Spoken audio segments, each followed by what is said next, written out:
Bem-vindo ao podcast E se Falássemos da Europa. Muito obrigada, João, pela tua disponibilidade. João Galamba é Secretário de Estado da Energia e é exatamente a energia que vamos falar. Somos confrontados hoje com duas realidades, dois problemas, diria. Um tem a ver com a autonomia estratégica e outro tem a ver com o aumento brutal dos preços da energia junto dos consumidores, junto dos cidadãos. Eu começaria talvez pela autonomia estratégica e começaria com uma história em 2004, quando os novos Estados-membros tinham feito o grande alargamento. Em 2004, em maio de 2004, no inverno de 2005, a Rússia usou o preço do gás como, digamos, uma arma geopolítica e aumentou significativamente o preço do gás. E é muito interessante que em plena presidência britânica, em 2005,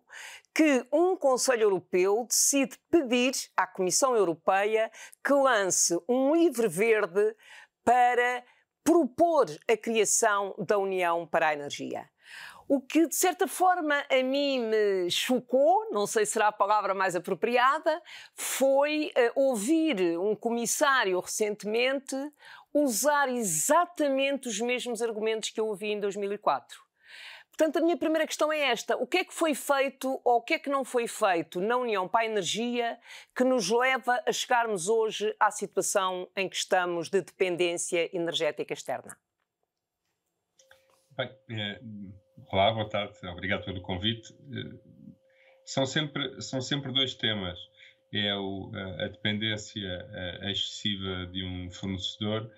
e a dependência excessiva de um fornecimento, se é que me faço entender. Ou seja, o nosso problema e o problema da Europa e as medidas que foram tomadas nos últimos 15 anos, tomaram em consideração a necessidade de depender menos de um determinado fornecimento, isto é, de um fornecimento de uma determinada matéria-prima ou de um conjunto de matérias-primas, mas não cuidaram o suficiente e até fizeram o oposto, até agravaram de forma significativa a dependência de um único fornecedor. E, portanto, nós estamos na situação em que estamos e sairemos da situação em que estamos se fizermos duas coisas.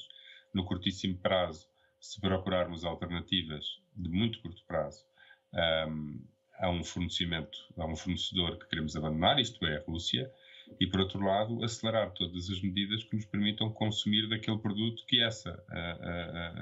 país fornece e que, mesmo que diversifiquemos, o nosso objetivo último é sempre depender menos dessa matéria-prima. Portanto, estamos, em grande medida, na situação em que estamos, por a dificuldade de articular uma política de visão europeia que pusesse a segurança de abastecimento no centro. Houve interesses aqui particulares de alguns países, tentando beneficiar comercialmente, quando estas matérias devem ser tratadas politicamente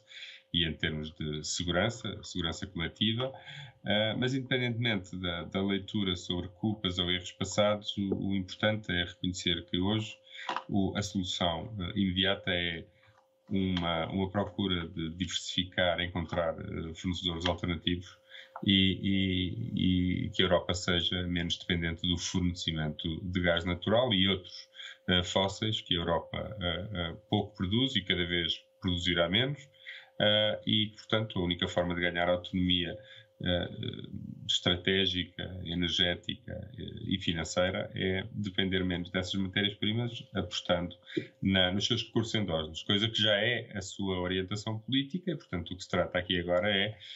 pôr o pé a fundo nessa estratégia e acelerá-la de forma muito significativa. E Portugal pode vir a ter, ou seja, nós com essa estratégia podemos vir a alterar significativamente a própria geopolítica europeia e Portugal poder ter um papel mais determinante exatamente nesta estratégia de criação da autonomia estratégica e de redução da dependência da Rússia. Portugal pode desempenhar um papel simultaneamente nos dois tabuleiros que eu referi, quer na diversificação do atual fornecedor, quer na diversificação dos atuais fornecimentos, ou seja, como um dos países que pode desempenhar um papel importante na diversificação de fornecimentos e, portanto, na substituição do atual fornecedor hegemónico, que é a Rússia, mas também, e mais importante, nos fornecimentos de futuro, ou seja, quando nós queremos reduzir a dependência da Rússia, não é apenas procurar gás natural noutros países, é também substituir o gás natural por outros produtos. E é aí que Portugal, embora também possa desempenhar um papel importante no aumento do fornecimento de gás natural, aí será um conjunto de países. Portugal não será o mais importante de todos,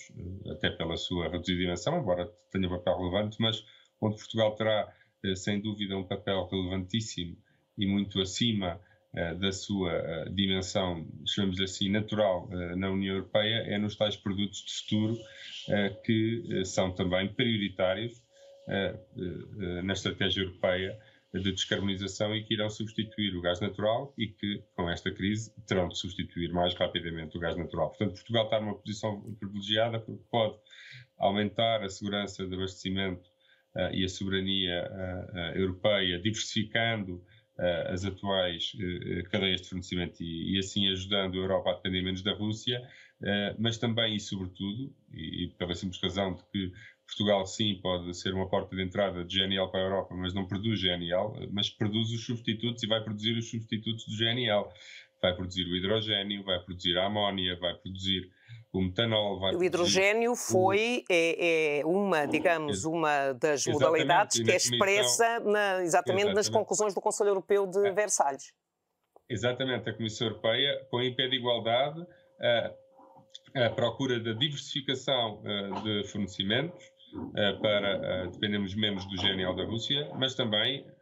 reduzir a dependência do GNL independentemente de onde vier, ou seja, substituir o GNL, reduzir através da eficiência energética e depois substituí-lo por alternativas verdes alinhadas com a estratégia europeia, ou seja, o que eu referi há pouco, o hidrogênio verde, a amónia produzida a partir de hidrogênio verde, o metanol produzido a partir de hidrogênio verde, ou o jet fuel renovável, também produzido através de hidrogênio verde ou até por biocombustíveis. Portugal aí não é apenas importante pela sua localização geográfica, e Sines não é apenas importante pela sua localização geográfica, tem no GNL e noutras matérias-primas onde Portugal tem um papel importante pela sua localização atlântica, mas porque é produtor e produtor de uma forma muito competitiva, portanto tem a competitividade que tem no GNL acrescida do facto de ser um produtor muito competitivo e podemos discutir muitas coisas sobre o hidrogênio e os seus derivados, mas uma coisa é certa, o hidrogênio e os seus derivados mais barato que chegará ao centro e norte da Europa será produzido em Portugal e em Espanha. Mas e, portanto, aí tens um problema. Aí tens um problema chamado interconexões ou interligações, em que há, exatamente, no esforço de criar um mercado interno da energia, a questão das interligações era uma questão prioritária, com dados, com objetivos quantitativos, progressivos, mas o problema das interligações continua a existir. Sim, e eu diria até que temos de olhar para as interligações de uma forma mais vasta, que não apenas os famosos tubos e linhas. Tradicionalmente as interligações eram apenas considerados gasodutos, pipelines e redes elétricas, e são certamente da maior importância, e é da maior importância reforçar a ligação de Portugal e Espanha com o centro e norte da Europa, seja na ligação elétrica, seja na ligação de gasodutos. Mas não desvalorizaria também, e em particular no momento que agora vivemos, com o advento de todas estas novas matérias-primas e novos combustíveis verdes, o hidrogênio, a amónia, o metanol, sim, é muito importante fazer uma interligação, a nova interligação com a Espanha e reforçar a interligação nos Pirineus, já adequado ao hidrogênio verde, mas não desvalorizemos também as interligações via portos. Não são menos interligações por não serem gasodutos e linhas, são igualmente eixos de transporte de energia entre Estados-membros que consolidam um mercado único e que devem ser tratadas e equiparadas na sua importância energética para a Europa, equiparadas aos gasodutos e às linhas elétricas, pela simples razão que permitem o fluxo de bens energéticos entre Estados-membros. Nem tudo é transportado por gasoduto e por linhas elétricas, mas é tudo energia e conta tudo para a descarbonização e, portanto, devemos valorizar isso. É muito importante para nós, porque somos um país periférico, um país com portos, Sines é muito importante, e se queremos que Sines desempenhe um papel central na ligação entre Portugal e o mundo e Portugal e a Europa, também na área energética devemos começar a olhar para as interligações, como também incluindo os portos e já agora incluindo os aeroportos, porque se começarmos a ter, por exemplo, obrigações europeias em matéria de transporte aéreo e em transporte marítimo, daí também a importância dos portos, de descarbonização, nós vamos ter que ter abastecimento de combustíveis verdes entre Estados-membros, muito centrados nos portos e nos aeroportos, por causa dos aviões. E, portanto, isto, num certo sentido, interligações, claro que sim, da maior importância, e agora é o momento de voltar a olhar para elas com outros olhos e finalmente construí-las. E com outra urgência? Já com outra urgência, mas está agora também com outra abrangência, porque claro. O futuro verde que estamos a construir não é só eletricidade e gás, tem outros combustíveis, todos verdes, e por acaso nós temos a sorte de sermos competitivos em todos eles, queremos desempenhar um papel relevante, não só a nível nacional, mas a nível internacional em todos eles, e temos infraestruturas que queremos colocar no centro desta discussão, não apenas para uma ligação terrestre, que é aquela tradicional para a qual olhamos, Portugal-Espanha, Espanha-França, mas também, e por que não, Portugal-França, Portugal-Bélgica, Portugal-Holanda, Portugal-Dinamarca. Portugal-Itália-Alemanha. Portugal, a ligação entre Portugal e qualquer outro porto onde faça sentido este fluxo energético entre um país que será seguramente produtor e exportador e países que são certamente fortes consumidores e importadores. E, portanto, esta crise russa e a urgência que coloca no gás natural e voltar a olhar para um conjunto de infraestruturas que tinham sido desvalorizadas ou colocadas em segundo plano ou simplesmente abandonadas, olhar também e em simultâneo para um conjunto de novas infraestruturas, novas realidades, novas relações que alargam o conceito de interligação, mas que não são menos importantes, quer para a dinamização do mercado interno europeu e para a sua concretização, quer para o Fit for 55 e toda a agenda verde europeia. O Conselho Europeu, em Versalhes, pediu à Comissão Europeia que apresentasse uma proposta rapidamente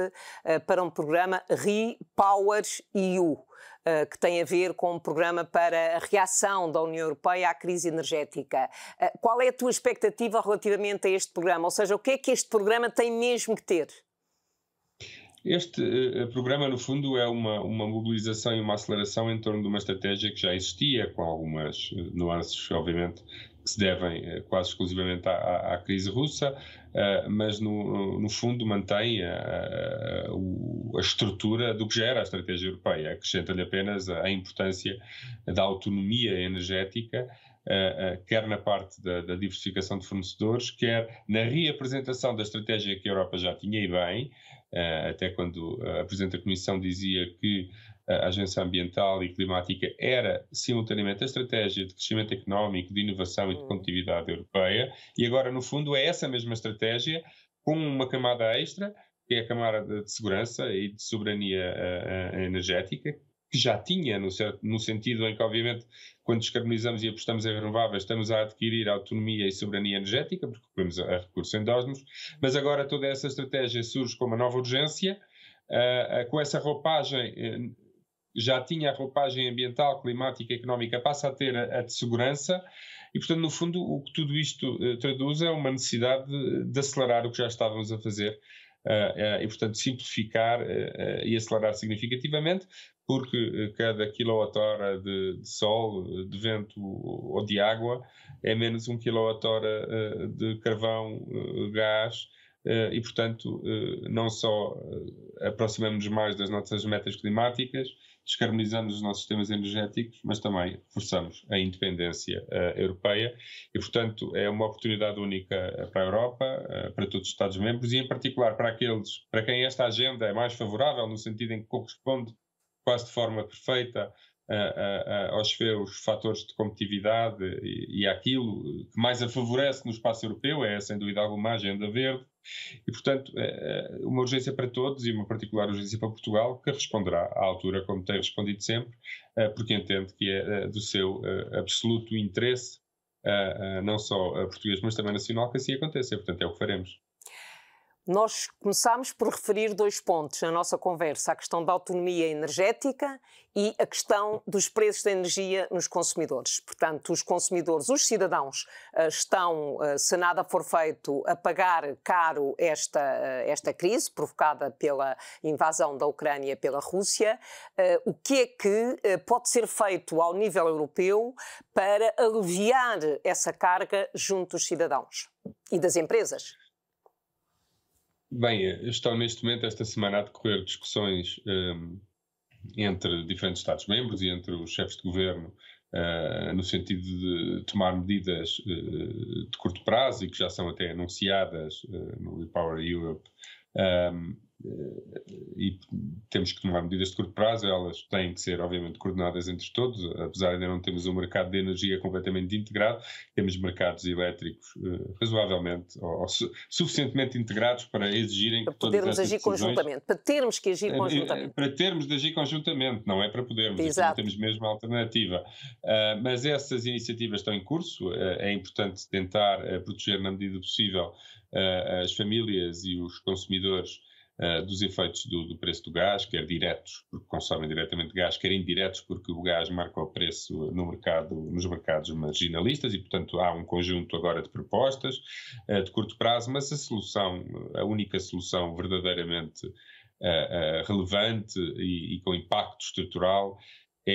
seja no preço, seja na sustentabilidade, seja na diminuição da volatilidade, seja em todas as dimensões que nós queiramos incluir nas discussões destas matérias, é acelerar as renováveis. E o caso português é paradigmático. Nós, neste momento, não precisamos de investir nada em gás, nada em carvão, nem aqueles que agora pretendem reabrir as centrais a carvão têm razão, não têm, não é necessário. O que nós precisamos é apenas de acelerar a instalação de capacidade renovável, sobretudo solar, mas também eólico, mas sobretudo a solar, terminar a ligação da Cascata do Tâmega, um grande projeto hidroelétrico da Iberdrola, acelerar a instalação de baterias, são os únicos investimentos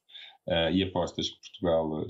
tem de fazer, que é as que já estava a fazer, e portanto a única coisa que agora temos de fazer é tornar isto tudo mais rápido, mais célere, porque agora temos uma urgência que há uns meses, há umas semanas não tínhamos. Mas isto apenas veio confirmar o como que tínhamos e torná-lo mais urgente.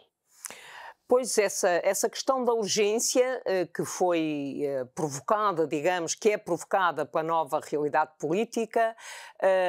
há também uma urgência que é a urgência climática, a urgência da transição climática e os compromissos que existem nessa matéria, designadamente termos uma economia neutra em carbono em 2050. O mecanismo de recuperação e resiliência, no caso português, Portugal apostou muito em incluir a questão da transição climática no Plano Nacional de Recuperação e Resiliência. A União Europeia propunha a volta de 30% para a transição climática e Portugal tem cerca de 37% e bem na transição climática. Na realidade tem mais, porque esses 37% há rúbricas que, como não estão pré-definidas exclusivamente para uma certa área, não contam inteiramente, não contam para essa área e só se pode verificar ex post, ou seja, após as candidaturas apresentadas e aprovadas, se elas aumentam ou não a percentagem climática. Portanto, esse valor é aquele que está garantidamente para projetos que contribuem para a agenda climática, mas depois, em certas áreas onde as elegibilidades são abertas, dependendo das candidaturas e das aprovações, até podemos ultrapassar os 37%. Exatamente. Mas E como nas agendas mobilizadoras, que representam uma das maiores fatias do PRR, a esmagadora maioria dos investimentos são todos da área climática, essa percentagem será largamente ultrapassada. Mas há uma questão, que é uma questão que se coloca sempre quando fazemos o debate da transição climática, é a questão do impacto social da transição climática. Nos países é mais acentuado do que noutros, por exemplo, quando fecha uma mina de carvão, evidentemente tem um impacto social grande na região. Mas o que é que Portugal está a fazer para mitigar o impacto social da transição climática? Bem, Portugal tem a sorte de ter um setor do carvão relativamente pequeno, sobretudo comparado com outros países, e tem também a sorte de, em Portugal, acelerar a transição energética e garantir que a transição é justa convergem no mesmo sentido. Ou seja, o que é que queremos dizer com isto? Quanto mais rápido nós fizermos a transição, mais estamos a ajudar os mais vulneráveis ou aqueles que de uma forma ou de outra podem ser prejudicados pelo abandono ou por ser posto em causa ou por se tornar inviável antigas realidades, modelos de negócio, empresas ligadas a um mundo do qual se pretende transitar. E, portanto, em Portugal, assegurar que a transição é justa é assegurar que ela é o mais rápido possível. Porquê? Porque, como as renováveis são a forma mais barata de produzir eletricidade, isto no caso a eletricidade é evidente, estaremos a falhar às pessoas se não formos tão rápido quanto poderíamos ir. Porquê? Porque não estamos a baixar os preços da eletricidade tão rápido quanto poderíamos baixar. E, portanto, nesse caso, assegurar que a transição é justa é assegurar que ela é rápida. Depois, por outro lado, Portugal, pela sua competitividade renovável, mais do que a necessidade de subsídios, temos que dar a oportunidade às pessoas de participar na extraordinária dinâmica que Portugal tem na área da transição energética. Portanto, é muito mais uma questão de igualdade de oportunidades, de formar as pessoas para as oportunidades que existem, de garantir as condições, por exemplo, de licenciamento rápido, e de integração dos trabalhadores nesses novos projetos, dos inúmeros projetos que temos no país inteiro. No caso português, a transição ser justa é nós termos os recursos para garantir que este processo é o mais rápido possível e que nós, nas regiões mais diretamente afetadas, como é o caso de Sines, do Pego, de Matosinhos, ou aquelas em que queremos agir preventivamente, como no caso da zona de Leiria, que a Margarida tão bem conhece, porque foi deputada nessa eleita por Leiria, se bem me recordo, que é toda a área do vidro da cerâmica, que embora não sejam indústrias afetadas pela transição, no sentido em que fechem porque tem mesmo de fechar, como é o caso do carvão, não é? O carvão tem de fechar, pode fechar daqui a uns anos, ou mais rápido, mas vai ter de desaparecer, é esse o compromisso europeu. No caso, por exemplo, do vidro e da cerâmica, obviamente não se trata de desaparecer, trata-se de adaptar, de mudar de um consumo energético fóssil e com muitas emissões para um consumo energético verde e com poucas emissões. E, portanto, o Fundo para a Transição Justa e garantir que a transição é justa também é garantir que essas empresas têm condições para fazer os investimentos e os meios para fazer esses investimentos para que possam adaptar e não só sobreviver nesta nova economia, mas até serem mais competitivas nesta nova economia. Mais uma vez, isto dependendo dos países, mas se há país para o qual a transição energética representa uma oportunidade de ganhos significativos de competitividade ao nível de uma parte significativa do seu tecido industrial e até tecido industrial que não tem e que gostaria de ter e que tradicionalmente está localizado em países mais do centro e do norte da Europa e que virá muito para sul por causa das renováveis. Portanto, toda esta área é desse modo que em Portugal se encara a transição justa. Portanto, não é tanto de como é que nós compensamos a população por uma perda, mas como é que nós preparamos a população para uma enorme oportunidade e, num certo sentido, a oportunidade pela qual os portugueses tanto anseiam. Estamos sempre a falar de novos desígnios e como é que fazemos para nos convergirmos. Ora, aqui está uma enorme oportunidade. O que é a oportunidade da transição energética que alavanca todos os fatores no qual Portugal é muito competitivo, senão uma enorme oportunidade para países da periferia como Portugal, e não só como Portugal, obviamente, eu diria mesmo para todo o sul da Europa, e nesse sentido é uma extraordinária oportunidade para a Europa reconciliar algumas das suas feridas, aprofundar e ter uma relação mais simétrica entre os seus Estados-membros, porque não se trata, obviamente, aqui de destruir a indústria no Norte e que ela venha toda para Sul, mas ter, se quisermos, uma distribuição industrial mais equitativa no espaço europeu, que hoje não acontece, e como tal, uma Europa mais equilibrada entre os seus Estados-membros é, sem dúvida alguma, uma Europa mais forte e mais capaz de enfrentar os desafios coletivos, e são tantos, que temos pela frente. E, portanto, acho que isto são boas notícias para a Europa e, sobretudo, boas notícias para países da periferia da Europa, no caso concreto, no meu país, Portugal. Internos e externos. E Portugal é dado como um bom exemplo na transição climática, muito frequentemente, transição energética, muito frequentemente, quando debatemos aqui nas instituições europeias, a transição energética, Portugal, nas renováveis, na forma como incluiu essa dimensão no Plano Nacional de Recuperação e Resiliência, é dado como um bom exemplo. Muito obrigada, João, por teres aceitado participar neste podcast E se Falássemos da Europa. Muito obrigada. Nada, foi um gosto.